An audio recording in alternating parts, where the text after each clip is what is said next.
Okay, Jerry, recap of day one, Alpine. Recap of day one Alpine.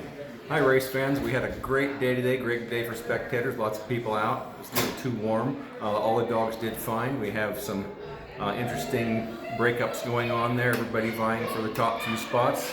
After tomorrow, you'll probably see a few more people even break away, even in their groups.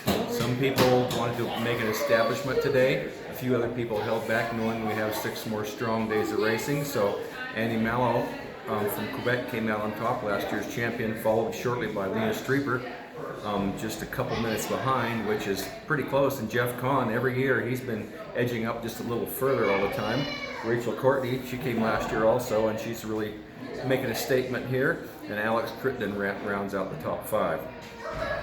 The 6th was Bruce Magnuson, followed by Austin Forney from Leadville, Maria Torgerson, Dave Butler, J.R. Anderson, Elliot Revest, Annie's son, Raphael Nelson, Ben Barrett, Fernando Ramirez, Tim Thiessen, Chris Atkins, Linda Pearson, Alan Berge.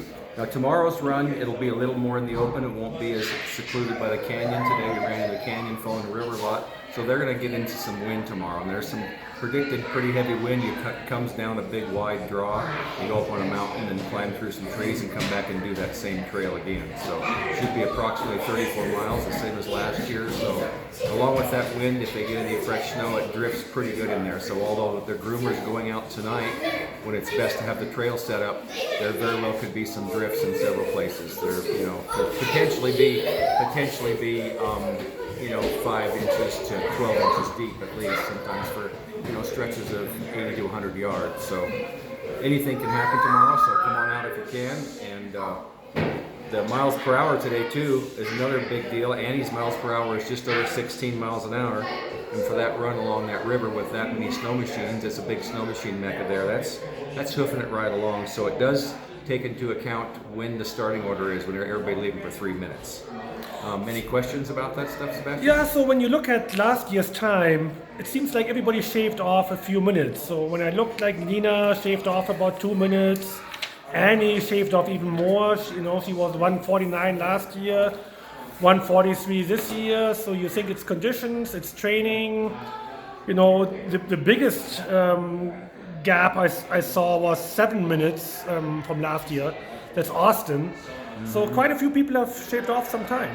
I think they looked at it as also to make a statement from the first thing. I think our conditions weren't that much different than last year. Last year was a little more windy, maybe not quite as warm, but the trail was about the same. It wasn't that cold snow that the paddle tracks can chew up. That's Alpine's known for, being hard on the feet. So I think everybody did pretty well with that. Yeah, there was a lot of snow machines on the last third of the race, And then when you look at Jeff Kahn, 6 minutes from last year, that's a pretty big step up.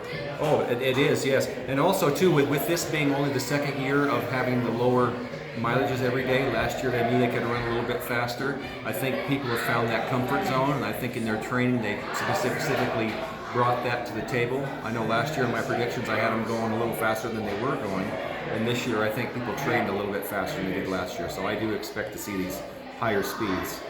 So you think anybody is going to challenge the top 3? When you look at Jeff, Lena, and...